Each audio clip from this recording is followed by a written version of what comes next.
According to sources, the Seattle Mariners are in on outfielder Bryan Reynolds from the Pittsburgh Pirates. However, the deal is something that we're going to have to talk about a little bit because the deal might be bigger than either of us are willing to give up. Joe, what's the deal looking like? Well, in the original package, Cody Duncan said on Twitter, Matt Brash, Jared Kelenic, Harry Ford, Emerson Hancock. Where are you at with that? What's the deal with that? Well, so here's the deal. I don't know exactly how reputable Cody Duncan is. Apparently, he writes for Fox Sports, and he's a writer for the Pirates. So, hey, I'm just going to go with what he's saying is fair. Names being thrown around as Matt Brash, Jared Kelenic, Harry Ford, and Emerson Hancock. That deal is insane. It's an overpay. Not, for the life of me, I would not give up that much for Bryan Reynolds. I do like Bryan Reynolds. I think first we need to look at Bryan Reynolds' stats to see how good of a player he has been and see where he would fit in with the Mariners.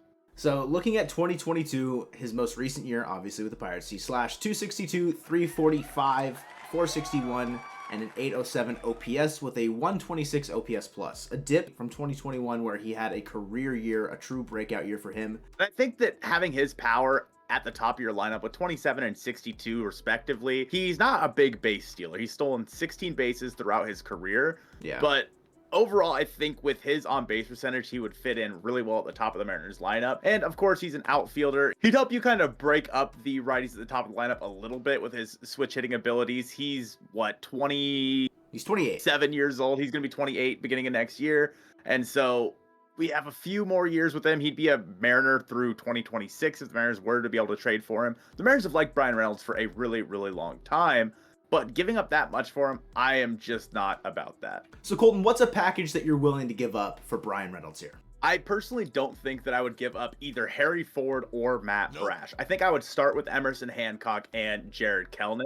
I think that would be a good start for the package. The Mariners do have 3 picks in the top 50 of the draft this year, and I think that all 3 of them are tradable, so they could trade one of those comp round picks as well in this deal. I think that Hancock as well as Kelenic, one of those comp round picks, and then maybe even someone like a Taylor Trammell, maybe Taylor Dollard. There are other pieces that could get it done. I would even be willing to give up shortstop Cole Young in the long run, who the Mariners drafted in 2022. But as for Matt Brash and Harry Ford, the Mariners don't have any depth at catcher, and Matt Brash, I think, is just too good of a pitcher and has too much of a chance of A, being in the starting rotation this year, or being a lockdown reliever for the Mariners in 2023.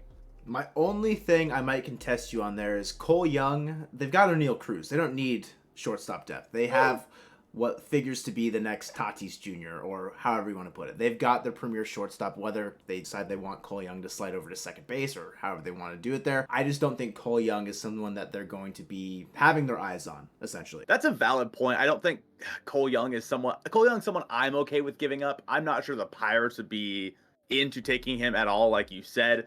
But as long as we're not giving up our one good catcher in the minor leagues, when catching is at such a premium in the MLB, giving up a young catcher who has shown so much promise, I just don't really feel good about that. And again, like I said with Matt Brash, I think if we're trading Matt Brash, even by himself, we could get quite a bit for him. Yeah, I don't know if there would be anything else included in the Bryan Reynolds trade, like if a reliever were to come over with him potentially. I don't know a reliever that I have my eyes on from the Pirates, but if Brash goes, I would probably want something a little bit lower level than Brash, obviously, to come over with Reynolds to maybe supplement that loss. Other players I have here that I think would be interesting to throw into this package, we don't really talk about Bryce Miller that much in terms of trade packages, whereas we're always talking about Hancock and Taylor Dollard. What are your thoughts on Bryce Miller, maybe even Isaiah Campbell? I like Bryce Miller a lot. I think Isaiah Campbell is kind of slated to be a reliever from here on out. He's been pretty good, but I think as a reliever, that's where he suits best. Okay. I think that I'd also be okay giving up Taylor Dollard or Bryce Miller, Brian Wu. Any of these 3 guys, I'm okay with giving up kind of the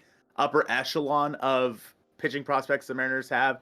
Mm-hmm. I don't think there's a whole lot of depth elsewhere that I'd be willing to trade from that isn't starting pitching, however. You think starting pitching is our best asset to trade over? With Castillo and Robbie Ray and George Kirby, Logan Gilbert, and then, of course, Hancock could be on the way. We have Brash, we have Marco and Flexen. I think that is our easiest spot to trade from, and I think it's also the easiest spot to recoup value from if we need to.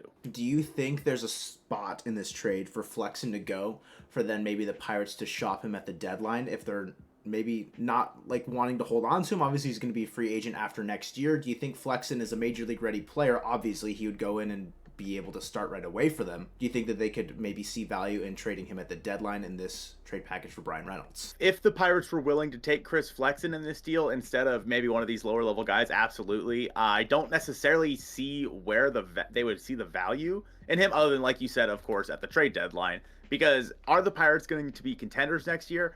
Probably not. They're on their way, but I don't think they're quite there yet. I mean, they have Carlos Santana, so I mean, they're immediately contenders. But getting somebody like Chris Flexen feels like a move that more for a win now team than a team that's still rebuilding that probably would like more control over the players they're receiving. That's fair. Another player I have written down, it's our third ranked prospect according to MLB.com, Gabriel Gonzalez. Pretty young outfielder. What are your thoughts on him going in this package? Do you think he supplements anywhere if we could maybe slot him in instead of Harry Ford? Or maybe even like a guy like Tyler Locklear or another like middle infielder, or not middle infielder, a corner infielder that could be close to being major league ready? What are your thoughts on those guys? I think in a trade for Bryan Reynolds here, this is obviously a win now move for the Mariners trying to keep up with the Astros. I think that anybody should be available except for maybe Harry Ford.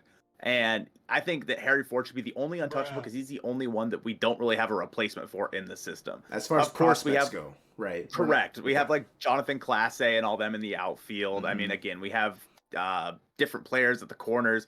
But Harry Ford is the one player that I'm not willing to give up because catching is at such a premium. And I love Cal. And I think Cal can be the starting catcher for us for a very long time. Agreed. But, I mean, if Cal's thumb's falling off because he tore a ligament, and we have no one to back him up. I mean, Tom Murphy, who knows how good he'll be coming off of injury. Sure. And so having someone like Harry Ford in the minors who, once Cal Raleigh kind of reaches his peak, or even if he keeps going, at least someone to back him up, I think is a really good start for the Mariners. So what kind of package are you throwing to the Pirates for Bryan Reynolds here, Golden? I think that Emerson Hancock and Jared Kelenic are a really good start.